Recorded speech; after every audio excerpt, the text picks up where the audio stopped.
दवाखाने आज फक्त देखावे राहिलेले आहेत. डॉक्टरांची कमतरता आहे, या ठिकाणी इमारती नाही आहेत आणि त्याच्यामुळे ते देखील पद भरणे खूप गरजेचे झालेले आहेत. साले कसा दर्रे कसा ते चांद सूरज हा रस्ता खूपच खराब असून या रस्त्यावर निधी देण्याची आवश्यकता आहे.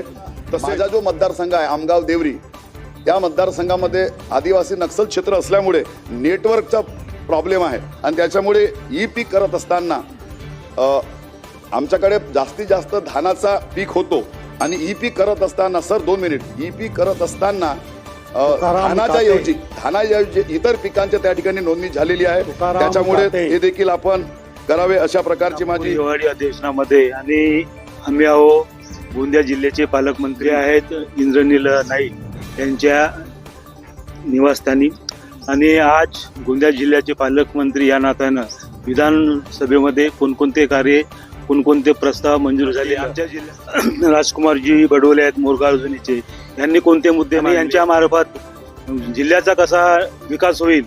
आपले जे गोंदिया जिल्ह्याचे पालकमंत्री आहेत इंद्रनील नाईक यांच्याबरोबर कोणते मुद्दे आमचे जे राजकुमार बडोले आहेत यांनी मांडलेले आहेत. त्याचप्रमाणे विनोदजी अग्रवाल हे गोंदिया विधानसभेचे आमदार आहेत, त्यांनी सुद्धा शेतकऱ्यांचा असेल बोनसचा मुद्दा मांडलेला आहे.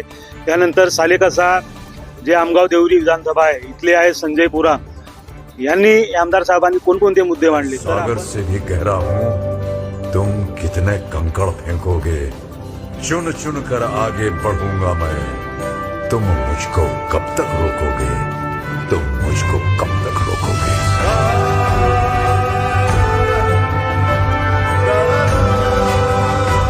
अनेक वर्षापासून शेतकऱ्यांची मागणी होती.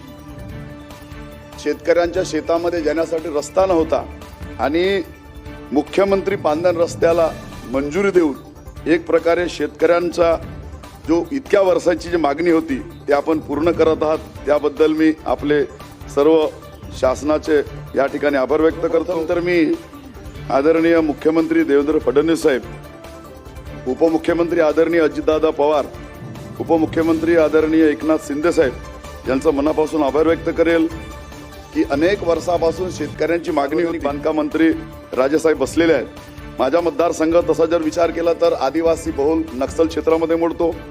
2014 ते 19 मध्ये आदरणीय मुख्यमंत्री देवेंद्र फडणवीस साहेब असताना मुख्यमंत्री सडक योजनेअंतर्गत अनेक रोड रस्ते झाले, परंतु 19 ते 24 या कालावधीमध्ये रस्तेचे काम होऊ शकले नाही आणि त्याच्यामुळे अनेक रस्त्यांना त्या गती देण्याची गरज आहे.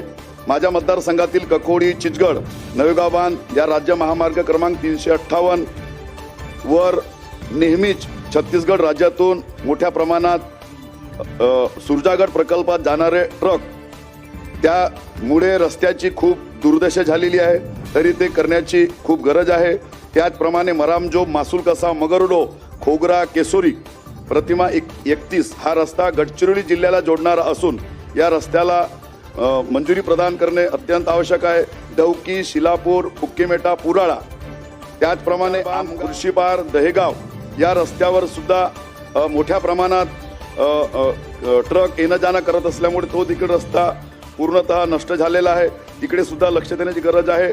त्याचप्रमाणे आता आपल्या आदरणीय गोपीनाथ मुंडे साहेबांचं नावानं गोपीनाथ मुंडे शेतकरी अपघात विमा योजना सुरू झालेली आहे.